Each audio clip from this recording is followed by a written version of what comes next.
শুভ সকাল। আমাদের আজ জবা গাছে পোকা লেগে গেছে, ফুলগুলো আর ফুটছে না। দেখো কেমন হয়ে গেছে। এটা পঞ্চমুখী জবা। তো গাছটা মরে যাচ্ছে, এতটাই জল হলো যে ফুল গাছগুলো সব খারাপ হয়ে যাচ্ছে। আর তোমরা সব কি করছো বলো? আমাদের এই দিকেও দুটো জবা গাছ আছে, তো এখানে দুটো ফুল ফুটেছে, একটু পরে তুলবো। এই যে, আর কালী জবাটা তো পোকা লেগে গেছে, ওটাও আর হবে না। দেখো আমরা আখের গাছ লাগিয়েছি, আখ তো হয়ে গেছে।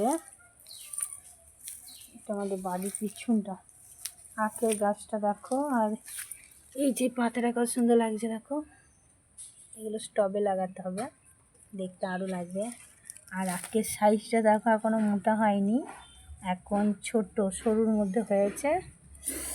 আর এদিকটা একটু বন টাইপের। তো বাড়ির পিছনটাও পরিষ্কার করা হলো, কিন্তু এতটাই যে জল হচ্ছে কি বলবো, আবার বন তৈরি হয়ে গেল।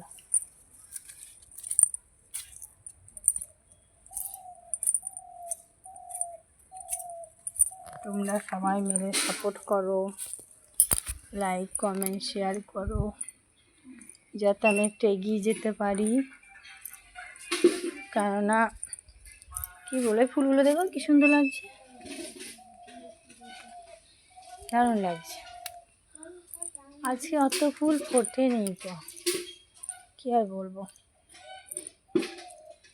এই যে কুমড়োর গাছের লতাটা এখন ঘুরপাক মারছে, ঘুরিয়ে ঘুরিয়ে এখন যাচ্ছে।